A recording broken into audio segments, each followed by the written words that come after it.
उत्तर प्रदेश के हाथरस में बड़ा हादसा हुआ है। यहाँ पर एक सत्संग के दौरान भगदड़ मच गई। हाथरस के सिकंदरा राव थाना क्षेत्र के गांव फुलरई में आयोजित भोले बाबा के सत्संग में भगदड़ के कारण बड़ा हादसा हुआ है। हाथरस भगदड़ में 87 लोगों से ज्यादा मौतें हुई हैं। मरने वालों में ज्यादातर महिलाएं और बच्चे शामिल हैं। साथ ही इस हादसे में 100 से अधिक श्रद्धालु घायल भी हो गए हैं। जानकारी के मुताबिक ये आंकड़े और भी ज्यादा बढ़ सकते हैं। ऐसे में सवाल उठ रहे हैं कि आखिर में कौन है भोले बाबा जिनके सत्संग में इतना बड़ा हादसा हुआ है। एक रिपोर्ट के अनुसार संत भोले बाबा मूल रूप से काशीराम नगर में पटियाली गांव के रहने वाले हैं। उन्होंने बताया कि पहले वो उत्तर प्रदेश पुलिस में भर्ती हुए थे, लेकिन 18 साल की नौकरी के बाद बीआरएस ले लिया। उन्होंने बताया कि वो अपने गांव में ही झोपड़ी बनाकर रहते हैं और उत्तर प्रदेश के अलावा आसपास के राज्यों में घूमकर लोगों को भगवान की भक्ति का पाठ पढ़ाते हैं। खुद भोले बाबा कहते हैं कि बचपन में वो अपने पिता के साथ खेती बाड़ी का काम करते थे। जवान हुए तो पुलिस में भर्ती हो गए। उनकी पोस्टिंग राज्य के दर्जन भर थानों के अलावा इंटेलिजेंस यूनिट में रही है। संत भोले बाबा के मुताबिक मेरा कोई गुरु नहीं है, मुझे ईश्वर से बेहद लगाव है। एक बार उनका एहसास हुआ था, उसके बाद मैंने अपनी पूरी जिंदगी मानव कल्याण में लगा दी। संत भोले बाबा के लाखों अनुयायी हैं।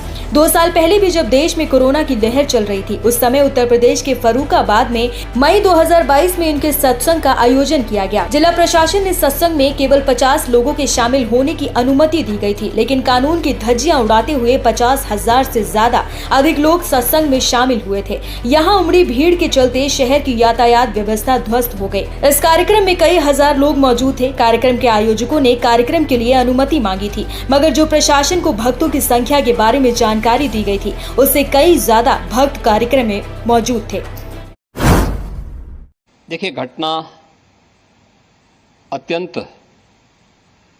दुखद और हृदय विदारक है। अपराह्न में 3-3:30 बजे के अंदर ये पूरा घटनाक्रम घटित होता हुआ बताया जाता है। जनपद हाथरस के सिकंदरा राव के अंदर एक पूरा हादसा घटित हुआ है। वहां पर स्थानीय आयोजकों ने एक भोले बाबा का कोई आयोजन स्थानीय गांवों में उनके द्वारा सत्संग के आयोजन के माध्यम से किए जाते रहे हैं और स्थानीय भक्तगण उस कार्यक्रम में भाग लेते हैं।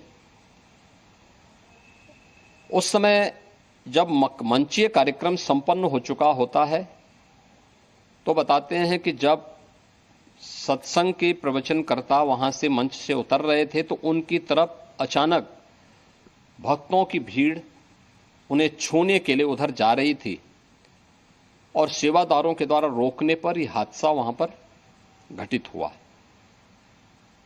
इस पूरे मामले की जांच के लिए हम लोगों ने एडिशनल डीजी आगरा की अध्यक्षता में मंडलायुक्त अलीगढ़ को शामिल करते हुए एक टीम बना करके उन्हें अविलंब रिपोर्ट उपलब्ध कराने के लिए कहा है। घटना को देखते हुए प्रदेश के मुख्य सचिव और डीजीपी वहीं पर कैंप कर रहे हैं। प्रदेश सरकार के 3 मंत्री चौधरी लक्ष्मी नारायण जी, से संदीप सिंह जी, से असीम अरुण जी, ये तीनों लोग वहां पर घटना स्थल पर ही कैंप करके घायलों को उपचार आदि की व्यवस्था में लगे हुए हैं।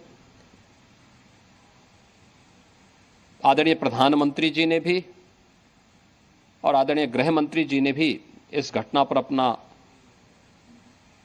गहरा दुख व्यक्त करते हुए शोक संतप्त परिजनों के प्रति अपनी संवेदना व्यक्त की है और भारत सरकार ने भी और राज्य सरकार ने भी मृतक के परिजन को 2-2 लाख रुपए की और गंभीर रूप से घायल परिवारों की नागरिकों के लिए भी 50-50 हजार रुपए की सहायता की घोषणा की है। राज्य सरकार इस पूरी घटना की तह में जाएगा। यह हादसा है या साजिश, यह भी हम इसकी तह में जाकर के इसको देखेंगे। इस प्रकार की घटना पर पीड़ितों के प्रति संवेदना व्यक्त करने की बजाय राजनीति करना ये अत्यंत दुर्भाग्यपूर्ण है और निंदनीय भी। जो लोग इस पे कुछ राजनीतिक दल इस पे राजनीति भी कर रहे हैं, इसको गलत बता रहे हैं, आपको लगता है कि इस तरीके की घटना जब होती है तो राजनीति करने की बजाय सरकार को सोचना चाहिए लोगों के साथ? देखिए, ये समय पीड़ितों के घावों पर मलहम लगाने का है, पीड़ितों के प्रति संवेदना का है।